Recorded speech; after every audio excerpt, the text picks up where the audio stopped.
Dans un couple, surtout quand on a des enfants, comment est-ce qu'il faut gérer? Surtout quand dans ce genre de cas. Bonjour et bienvenue. Ici, nous analysons et nous partageons des connaissances et des réalités de vie les plus marquantes pour en tirer des clés de compréhension, d'inspiration et d'action. L'extrait que vous allez suivre est présenté dans un cadre éducatif, informatif et réflexif. Tout cela dans un environnement souple. Installez-vous bien et n'oubliez pas, ce n'est pas ce qu'on entend qui change une vie, mais c'est ce qu'on en fait. Merci, à tout à l'heure. Oui, alors la situation telle que présentée, le papa a pris ses responsabilités et il se peut que la maman ne soit pas d'accord parce que ça arrive souvent dans l'éducation de l'enfant. Le papa ou bien l'un peut agir d'une certaine manière qui n'a pas plu à l'autre. Ce qu'il faut faire, c'est que il ne faut pas manifester son désaccord devant l'enfant. Le désaccord doit être manifesté quand vous serez ensemble, vous deux parents. Pour dire dans les prochaines fois, j'aurais aimé que tu fasses comme ceci, j'aurais voulu plutôt que tu procèdes comme ceci. Et ils discutent ensemble. Mais jamais manifester votre désaccord devant l'enfant. L'enfant va prendre de l'avantage sur vous tout à l'heure.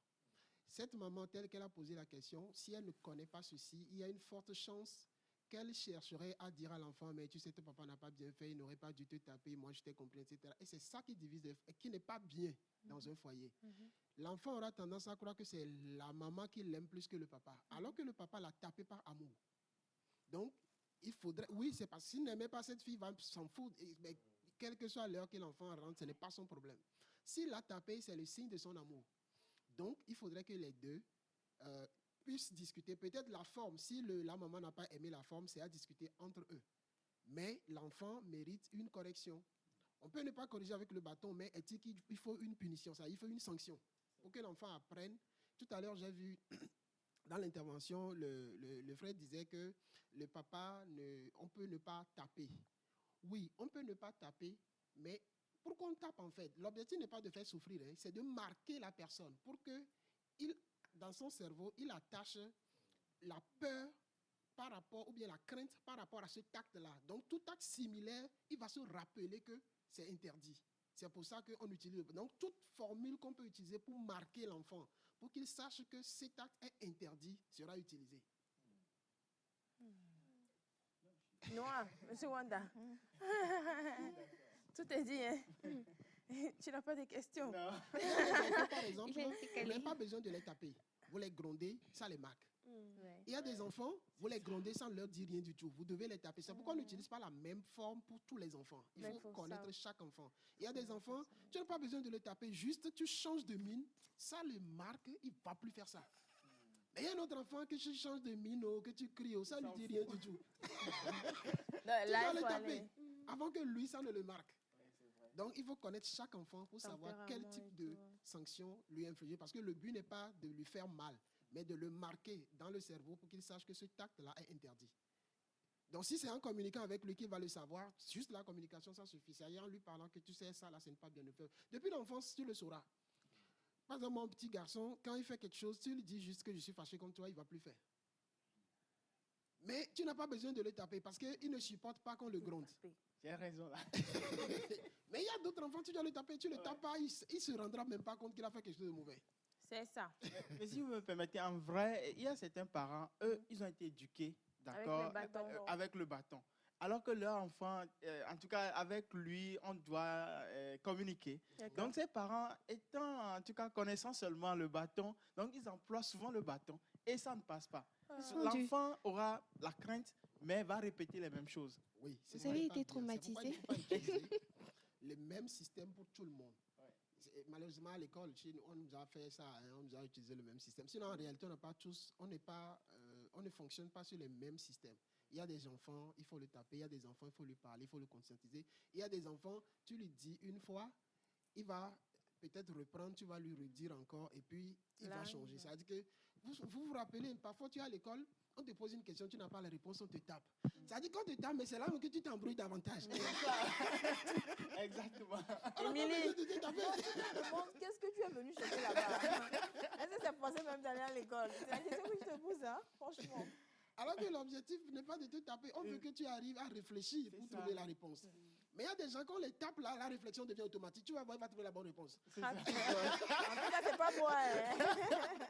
C'est Wanda, ça. Ça marche pour quelqu'un, on l'a appliqué à tout le monde. Pensant que si on tape, il va. Il y a des enfants, ils seront en train d'errer comme ça, tu le tapes en même temps, et puis son cerveau se réveille, il donne les bonnes réponses, tac, tac, tac.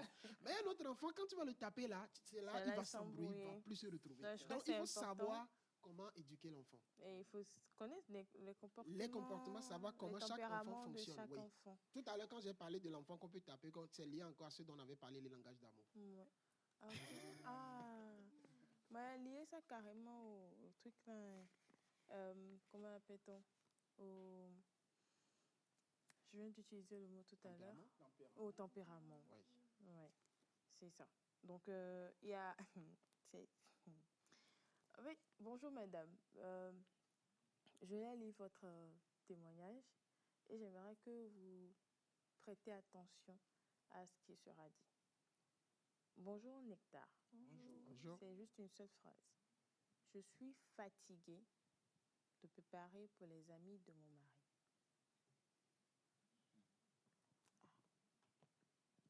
Je reprends. Bonjour Nectar. Donc, ceux qui nous suivent aussi, vous pouvez intervenir. C'est à cause de ça qu'on est là. Et il y a un monsieur qui a demandé si depuis la Côte d'Ivoire, il peut intervenir. Oui, intervenez. Tous ceux qui peuvent intervenir, intervenez. Bonjour Nectar, je suis fatiguée de préparer pour les amis de mon mari. Voilà.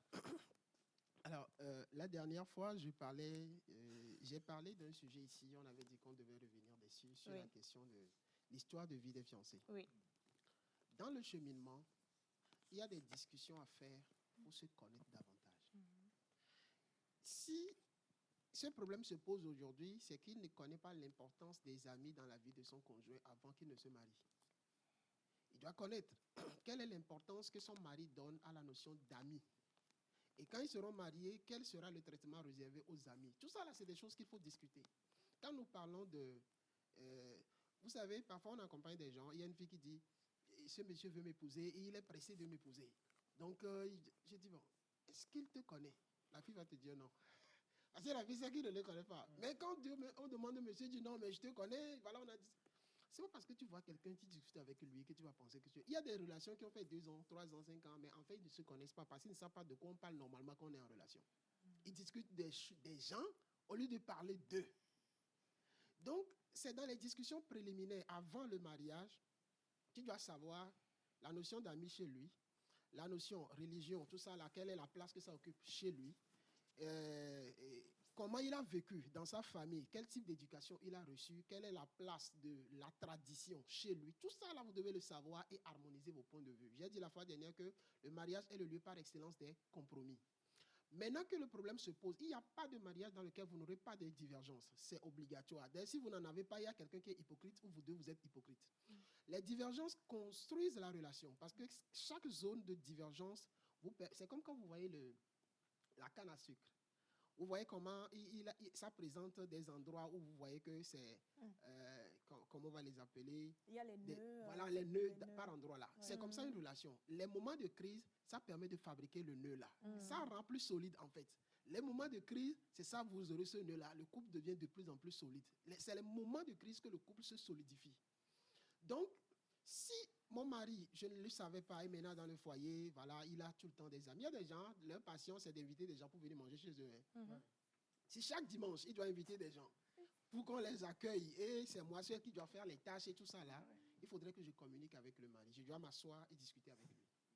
Que voilà, je ne suis pas contre le fait qu'il... Alors, si je suis contre, je lui dirai. Maintenant, si je ne suis pas contre le fait qu'ils reçoivent des gens, je lui dirai, je ne suis pas contre.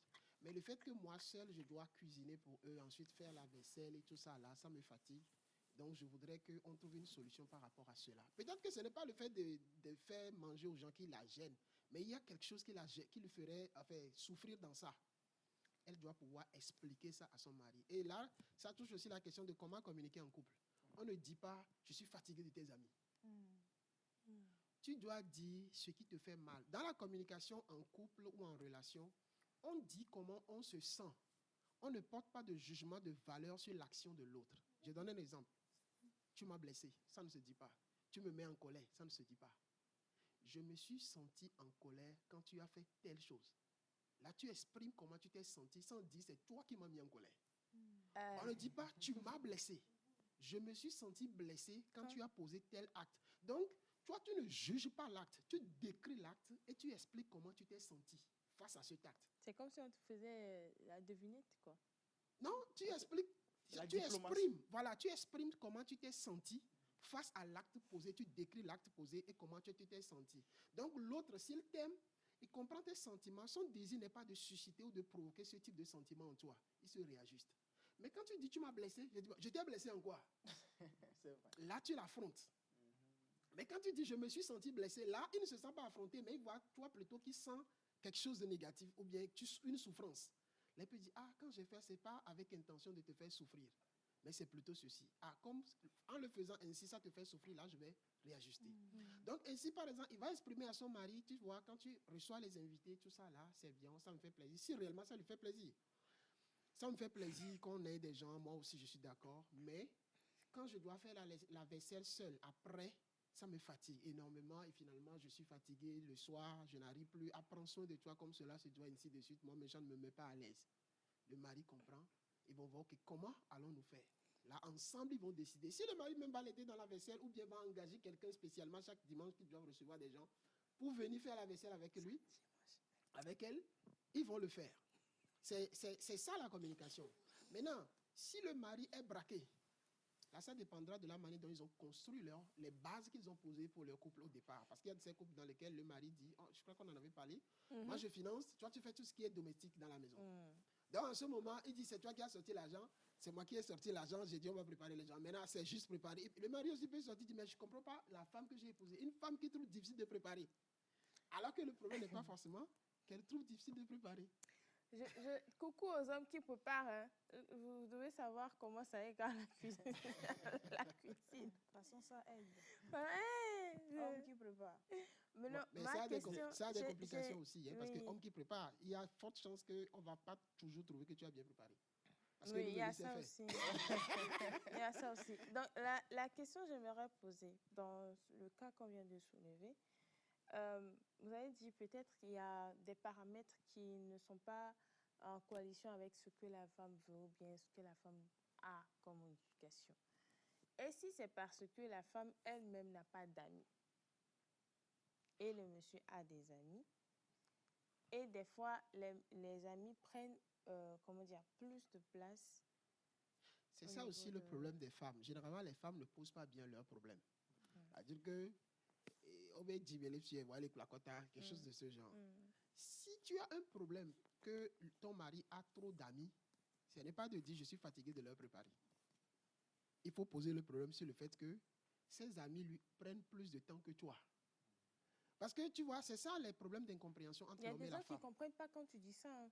Non, ça y est. Tu sais, la femme, dans sa manière de communiquer, est différente de la manière dont les hommes communiquent. Tu peux être tout de suite en relation avec une femme et puis dire, vous voulez sortir, peut-être qu'elle est venue en retard, tu es fâché, tu dis, ben voilà. Et puis elle dit, si c'est ça, on ne sort plus. Sans on ne sort plus ne veut pas forcément dire qu'on ne sort plus. C'est vrai. Ça veut dire que tu dois amadouer. C'est ça. On aime ça, hein. Non, vrai, on aime ça. C'est vrai ce que vous dites, monsieur. Mais on doit changer.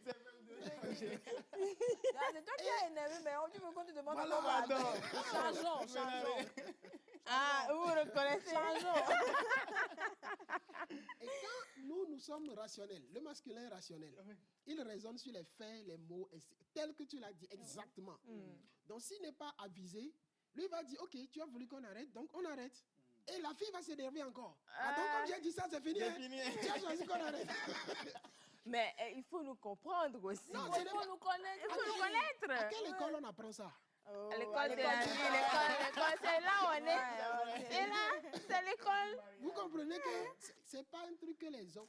La plupart du temps, les hommes trouvent les femmes compliquées ou difficiles. C'est parce que la femme n'est pas cernable par la raison, c'est tout. Une fois que le masculin comprend qu'on ne peut pas cerner une femme par la raison, il sera en paix. Mais par réflexe, tout masculin cherche à comprendre la femme avec la raison. Tu as dit A égale à B, B égale à C, donc A égale à C. Ça, c'est logique mathématique. Or, la femme ne se retrouvera pas dans cette... Elle peut te dire A égale à B aujourd'hui, mais c'est aujourd'hui que c'est A égale à B. Demain, A ne sera pas égal à B. Donc, si toi, tu utilises la raison en se disant, comme elle a dit ça, ok, donc ceci... La femme peut se lever, voir son armoire et sa garde-robe et dire, je n'ai rien apporté aujourd'hui. Mais quand toi, tu viens là-bas, tu vois tellement d'habits. Comment tu n'as rien? Mais prends quelque chose. Non, parce que selon l'émotion du jour, il y a rien qui correspond. Pas voilà l'émotion là. Non, mais donc, grave. Revenons sur la question posée. Oui. La femme doit apprendre. C'est pour ça que nous faisons ces écoles-là aussi, amener les gens à avoir la connaissance, parce que c'est l'ignorance qui tue. Une fois que tu as la connaissance, tu sauras ajuster les choses. La femme doit comprendre qu'il faut bien poser le problème. Est-ce que les amis occupent trop de place dans la vie du couple, c'est-à-dire les amis? Peut-être parce que la femme et le monsieur n'ont pas cultivé des passions communes. À l'école, nous amenons les gens, on dit, mais quand vous voulez vous marier, cultivez des visions communes et des objectifs communs à atteindre. C'est ce qui va vous unir. Sinon, le mariage, c'est un seul jour. On célèbre ça, vous rentrez. Et puis, si vous n'avez rien à faire ensemble, vous allez vous ennuyer juste après la célébration du mariage. C'est là que vous allez définir des objectifs bizarres. Quelqu'un va se concentrer sur les enfants. Quand les enfants sont nés, toute sa vision, maintenant, c'est les enfants. L'autre va se concentrer sur son bureau, sa vie professionnelle. Et le couple est là comme des colocataires. Ce n'est pas bien. Donc, si c'est les amis qui occupent de place parce qu'elle n'a pas su développer l'amitié avec cet homme, il faut qu'ils asseyent, discutent de ça et apprennent à cultiver. Quelles sont les passions de cet homme? Quels sont ses centres d'intérêt? Qu'est-ce que ses amis lui fournissent et que je n'arrive pas à lui fournir? Travailler sur ça ensemble, parce que le couple, c'est toujours ensemble. Quand c'est l'un qui décide, l'autre ne veut pas, ça ne marche pas. C'est pourquoi nous, on dit, avant le mariage, mettez beaucoup de choses en commun. Apprenez à unir les points de vue avant. Parce que quand vous rentrez dans le mariage, là, les corrections deviennent difficiles. Tu peux vouloir, l'autre ne veut pas. Quelqu'un dit la fois dernière que le mariage, c'est comme quand tu prends ta moto pour sortir, ou bien ta voiture. Tu peux avoir le permis de conduire, savoir très bien conduire, mais rien ne te garantit que tu ne feras pas d'accident. Parce que quelqu'un qui est qui a bu, lui peut te causer l'accident. Ça veut dire que quand tu rentres dans le foyer, même toi, tu peux être bon. Mais quand tu épouses la mauvaise personne, il y a quelqu'un qui lui ne veut pas que ça marche là. Quelles que soient tes meilleures intentions, tu vas souffrir. Donc, c'est le départ que la femme doit discuter. Maintenant qu'ils sont déjà en couple, il faut voir si le monsieur arrive à communiquer avec lui pour dire, OK, tu vois, le fait que, et c'est pourquoi j'ai dit comment communiquer. Ne viens pas dire tes amis prennent trop de temps sans me fatiguer. J'ai remarqué que tu as de la passion quand tu es dans les activités avec tes amis. La manière dont vous riez, tout ça là, ça me plaît. Je voudrais vivre ça avec toi. Quand quelqu'un te dit ça, tu ne peux pas te braquer. J'aimerais vivre ça avec toi. Je dis, ah bon, mais tu sais comment j'ai construit mon amitié avec eux et quelles sont les choses qui t'intéressent chez eux, etc. Donc, elle peut subtilement prendre la place de ses amis sans dire ça. Parce qu'elle apprend à connaître les passions de son mari. Elle se positionne pour travailler dessus. Si le mari aime le football, elle n'aimait pas. Elle apprend à aimer le football pour pouvoir causer. S'ils sont ensemble, de quoi est-ce qu'ils parlent? C'est ça l'amitié à construire dans le foyer. Et quand il commence par le faire, quand elle est passionnée et qu'elle met du sien et que le mari aussi est compréhensif, il peut arranger les angles et se retrouver.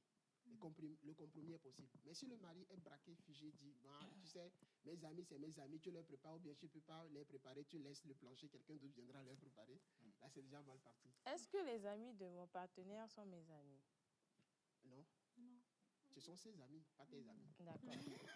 C'est une question qui est arrivée, en fait. Oui, ce ne sont pas tes amis. Donc, je vais transcender la question aussi pour poser une autre... La question de les amis de ma femme ne sont pas les amis de monsieur. Que ça soit carré dans la tête. Maintenant, si j'étais en train de me dire, si la femme n'a pas d'amis et le monsieur a des amis, comment est-ce que... Parce qu'il y a des femmes aujourd'hui, parce que je n'ai pas d'amis, quand monsieur est avec ses amis, je suis gênée, je suis dérangée. Pourquoi tu n'as pas d'amis? Ce sujet, je ne sais pas si on y reviendra, hein, ce sujet de l'histoire de vie dont je parlais la dernière fois. L'histoire de vie, c'est qu'à un moment donné, vous devez connaître le passé de celui avec qui vous voulez vous marier. Son passé, pas dans le but de le juger, pas dans le but de le critiquer, mais de mieux le comprendre et mieux le connaître. Dans ce passé, tu sauras pourquoi il n'a pas d'amis. Tu sauras si c'est des histoires qui se sont passées dans sa vie qui ont fait qu'il n'a pas d'amis. son tempérament te permettra de savoir pourquoi il n'a pas d'amis. Donc cet ensemble de choses-là, connaissant, parce que l'être humain est très complexe, tu ne peux jamais le saisir sur un seul aspect. Maintenant, ce n'est pas parce que je n'ai pas d'amis que l'autre ne doit pas en avoir. Maintenant, je peux ne pas vouloir que l'autre ait parce que moi, c'est une blessure qui a fait que je n'ai pas d'amis. Tout ce qui est ami, je le vois comme dangereux. Donc, du coup, si lui, il a des amis, j'ai l'impression qu'il apporte du danger dans ma famille. C'est-à-dire que si la fille n'a pas d'amis parce que les amis sont dangereux, elle a été traumatisée par des histoires avec des amis ou bien elle a écouté des histoires traumatisantes liées aux amis, elle a duré dans sa vie, je n'aurai pas d'amis. Maintenant, si le mari a des amis, elle aura tendance à croire que ses amis constituent un danger que le mari rapproche d'elle. Ça peut la mettre mal à l'aise. Parce que le seul fait que l'autre a des amis ne devait pas normalement gêner. Si ça gêne, c'est qu'il y a un problème à la base qu'il faut identifier. Il se peut que l'autre a des amis, moi je n'en ai pas, et je trouve qu'il est heureux avec ses amis, et moi je suis malheureux. Ça aussi peut faire que, instinctivement, il y a une jalousie humaine. C'est-à-dire que quand l'autre réussit et que tu ne réussis pas, que tu le veuilles ou non, il y a une jalousie instinctivement humaine que tu ressens. Maintenant, selon tes valeurs, tu peux l'éteindre en toi ou le nourrir et devenir sorcier. J'ai pas vu ça venir. Sorcellerie positive peut-être. Non, il n'y en a pas de positive. Donc, si l'autre est heureux avec ses amis et que toi tu es malheureux, normalement la première personne avec qui il faut être ami que nous nous conseillons, nous disons épousez vos amis. C'est-à-dire que vous voulez vous marier, épousez vos amis. C'est les filles souvent qui ne comprennent pas parce qu'elles autres, l'ami est différent de l'amant. C'est-à-dire qu'elles ne comprennent pas qu'elles doivent épouser leur ami garçon. Elles pensent que dans toi, mais je te considère comme un ami, je ne peux pas t'épouser, c'est l'erreur. Celui que tu considères comme ami, c'est lui que tu peux épouser parce que vous arrivez en fait à causer et c'est cette amitié que vous allez prolonger simplement dans le mariage. Donc s'ils étaient déjà amis, ils sauront se parler pour gérer les autres amis. C'est parce que leur amitié est plus forte qu'ils se sont mariés. Donc, ça veut dire que cette amitié, en principe, est plus forte que l'amitié avec les autres. Donc, il pourra utiliser ça pour pouvoir gérer les autres aspects d'amitié. Mais sachez que l'ami de mon mari, ou bien l'ami de mon mari, ce ne sont pas mes amis. Et l'ami de ma femme, ce ne sont pas mes amis. Ce sont ses amis à lui. Maintenant, s'il y a des occasions qui vous unissent et que vous finissez par définir une amitié, finalement, de la famille, ça aussi, c'est le temps qui peut le créer.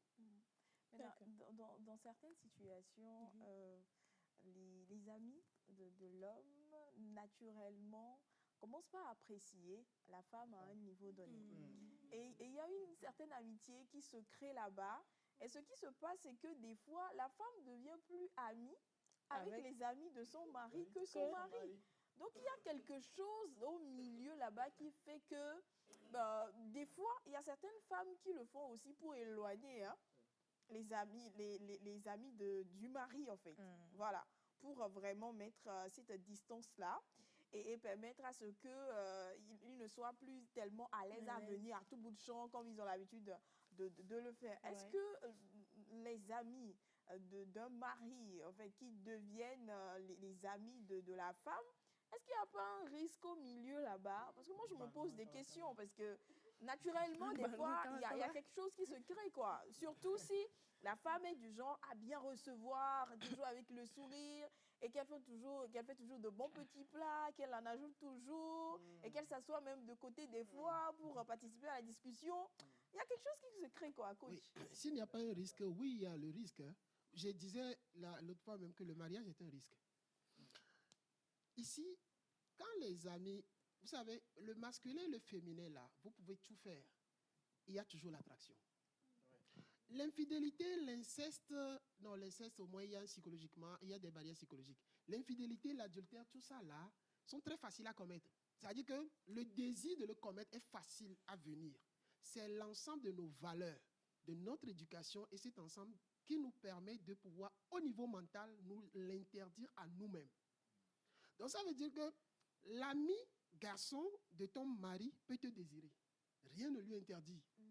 Il ne va pas te le dire, il peut le tuer à l'intérieur de lui-même. Mais en tant qu'humain, si tu es une femme belle, il est en face de toi, il peut te désirer. Donc, maintenant, s'il est faible mentalement et que tu es faible, l'irréparable va se commettre. C'est pour ça que, par sagesse, quand on se marie, il y a des types... L'opposé aussi existe. Hein? Tu amènes tes copines, amies dans le couple là. Ton mari va les désirer. Il va les désirer. Et d'ailleurs, comprenez ceci que nous prenons l'amour, nous avons une définition de l'amour que nous disons décision intentionnelle et volontaire de rendre l'autre heureux. Oui. Mais tout le monde n'a pas cette décision. D'ailleurs, ce n'est pas parce que tu as pris cette décision que tu ne vas pas désirer d'autres personnes. Le désir, c'est permanent. Tu as le désir tout simplement, mais ce n'est pas parce que tu as le désir que tu vas le satisfaire. Mais attention, l'humain est faible. Il ne faut pas tenter le diable en soi. La chair est faible, voilà. Donc, si vous êtes mariés, triez vos amitiés. D'ailleurs, une fois qu'on se marie là, il y a certains types d'amitiés, on les supprime. Voilà. Et maintenant, il y a des limites qu'on pose aux amitiés qu'on conserve. Il y a des limites. Mon mari ne va pas venir. Les amis de ma femme ne doivent pas venir chercher ma femme à la maison quand elle n'est pas là. Quand elle n'est pas là, elles doivent repartir. Ça ne veut pas dire qu'ils vont l'attendre. Non, on n'attend pas chez moi. Vous n'attendez pas, vous partez. Dans le temps d'attente, quelque chose peut se passer. Et l'inverse. Et aussi. L'inverse, maintenant, si c'est le mari qui dit je viens, attends-moi à la maison, la femme, son ami peut attendre, mais attention, ce n'est pas en ta présence. Ça veut dire qu'il est au salon, toi tu es à la cuisine ou bien voilà, ailleurs. Vous ne restez pas ensemble pour dire je lui tiens compagnie en attendant que mon mari vienne.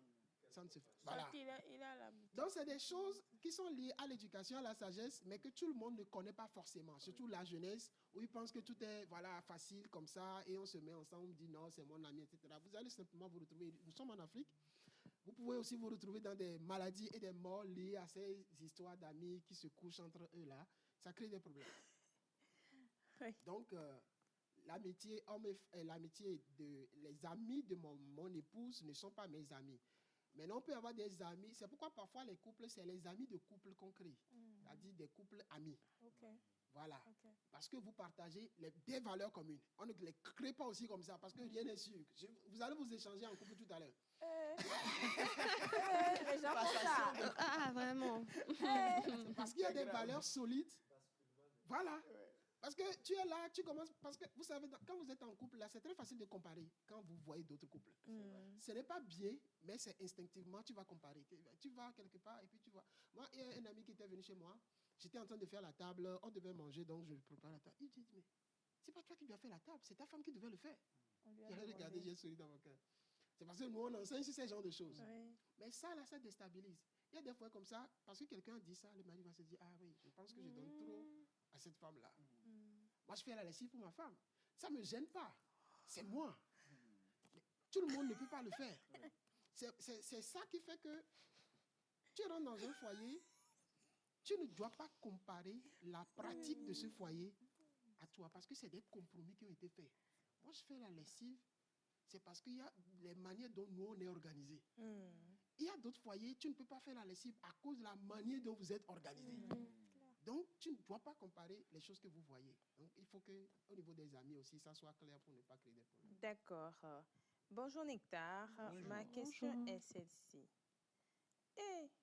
Il dit, monsieur Anawi, ces amis sont-ils des saprofites pour être tout le temps chez leurs amis? Si ce n'est pas le cas, c'est un honneur de recevoir les invités au moins une fois par semaine, ou mois, ou sous. Elle entend souvent leur conversation qui devient un poison pour leur couple. Bon, peut-être aussi, parce que vous l'avez évoqué. Oui. Et il y a une de nos téléspectatrices, Latifou depuis le Ghana, qui pose une question. Bonjour, madame. Bonjour. La femme peut prendre l'appel de son mari?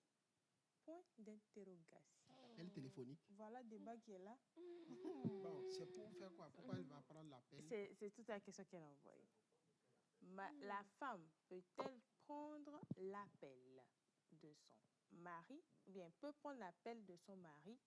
C'est la question. Il y a la réponse qui est déjà donnée. Ça, on ne peut pas, il n'y aura pas la règle figée, mais ça va varier.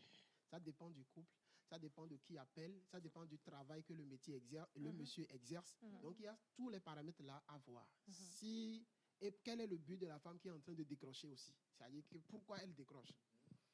Alors, le monsieur même peut dire décroche. C'est qui est en train d'appeler? Tu regardes, dis oui, décroche, dis-lui tant.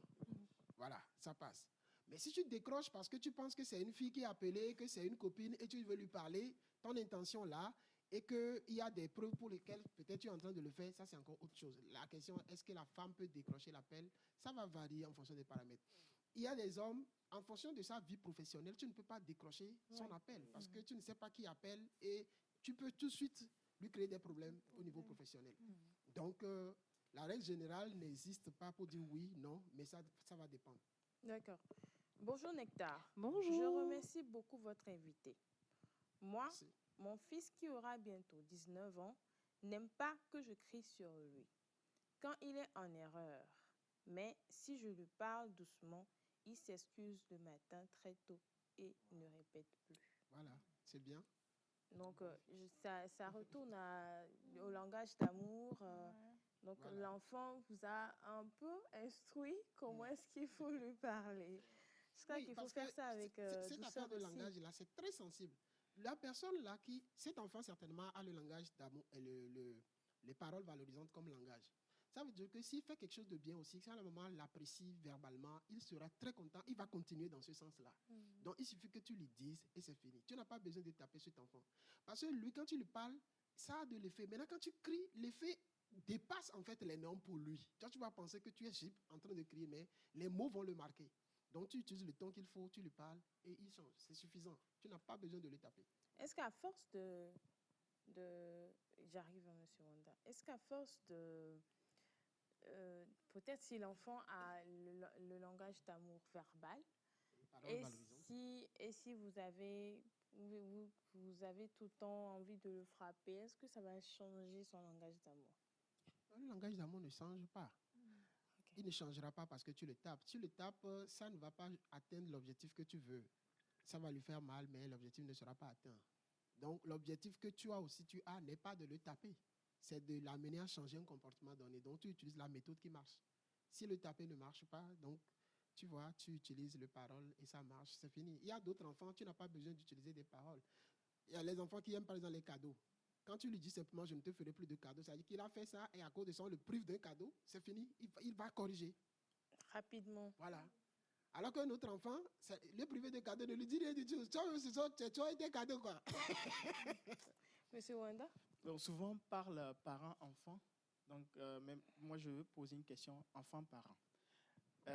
Donnons l'exemple parce qu'on sait que c'est le parent qui éduque l'enfant. Maintenant, il arrive que ce sont des enfants aussi qui éduquent les parents, par certaine manière. Parce que les parents ont reçu certaines éducations figées, rigoureuses, catégoriques, et qui font qu'ils agissent d'une certaine manière qui n'aide pas les enfants, d'accord? Et parce que, tel que vous le dites dans le principe du tempérament, de la personnalité, certains enfants, l'exemple là, si bien énuméré, ils n'aimeraient pas qu'on crie sur lui.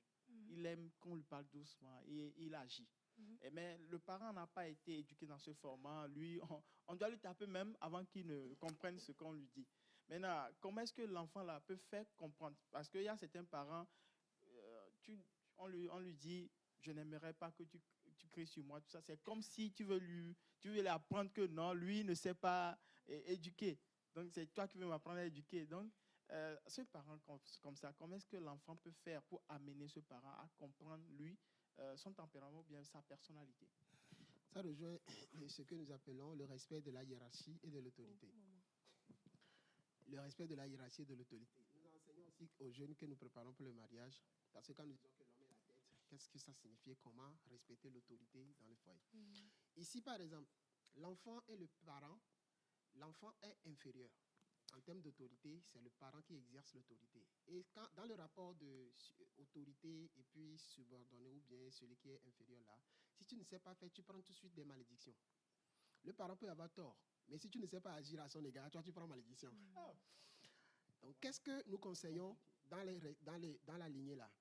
Toi, tu ne peux pas faire des reproches à tes parents comme eux, ils peuvent te le faire. Okay. Maintenant, ça dépendra du type de parents que tu as. Il y a des parents ouverts qui acceptent de communiquer, de dire ça. Eux-mêmes, ils se rabaissent à votre niveau parce qu'ils voudraient parler avec vous. À ce moment, tu peux lui parler et lui dire, papa, quand tu me fais comme ceci, ça me plaît plus que si tu fais. Et quand je fais quelque chose de mal, dis-le-moi comme ceci, sinon comme ceci. Donc, si c'est des parents ouverts comme ça, ils vont apprécier cette manière dont tu leur as dit. Ils vont l'essayer et si ça marche, c'est bon. Il y a des parents carrés. C'est-à-dire que c'est lui seul qui connaît tout. Il est l'incarnation de la connaissance et de la sagesse dans la maison. C'est fort. Pour tout cela, Vous ne connaissez rien. Ouais. Donc, c'est lui seul qui connaît. Pour ce type de parents, tu ne peux pas l'affronter de front. Ce qu'on fait, tu peux, si la famille est si la grande famille est harmonieuse, tu t'approcheras d'un oncle qui te comprend.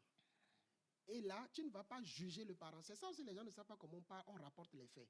Quand tu veux rapporter les faits de quelqu'un, ne dis pas qu'il est venu, il a insulté tout le monde. On ne parle pas comme ça.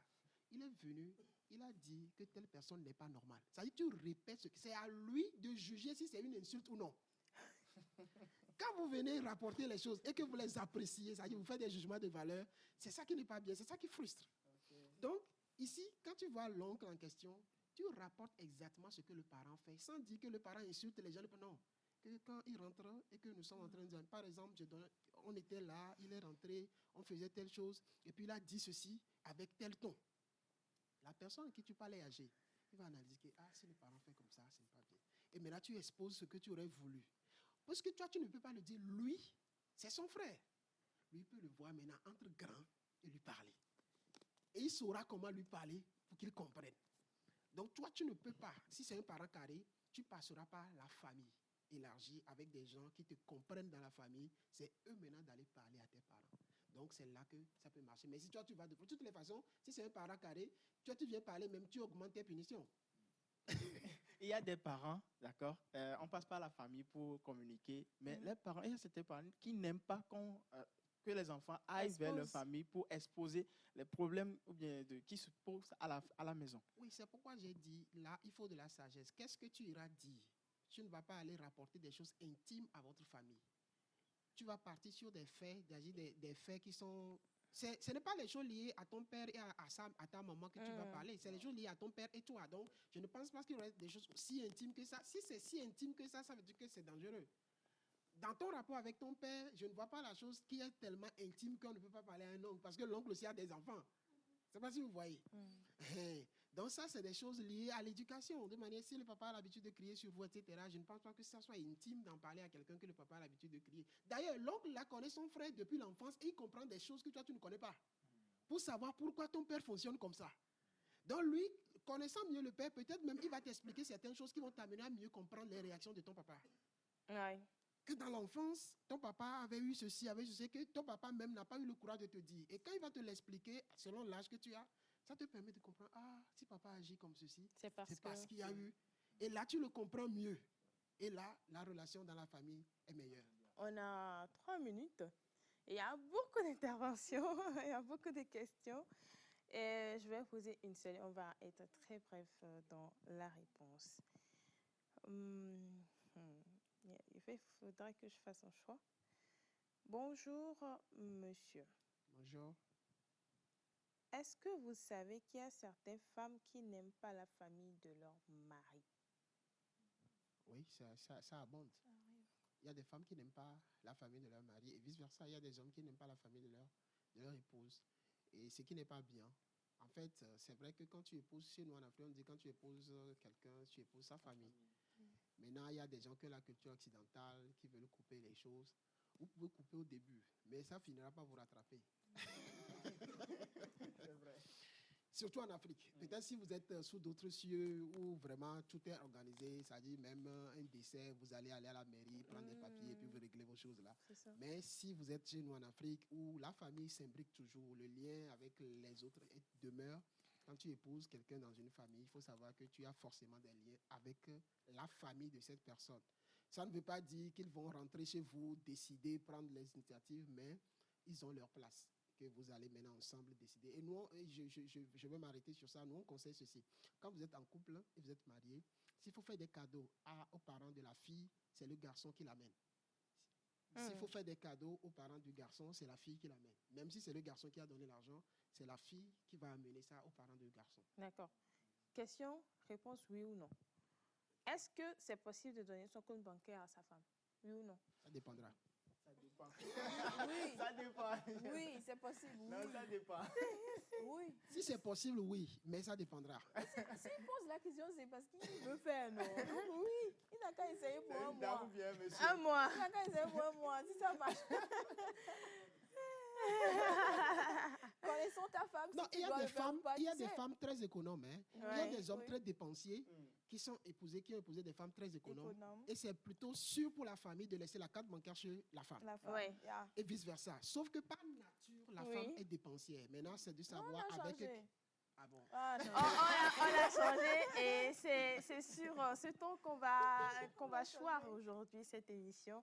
Il faut garder en tête que être parent, c'est une responsabilité.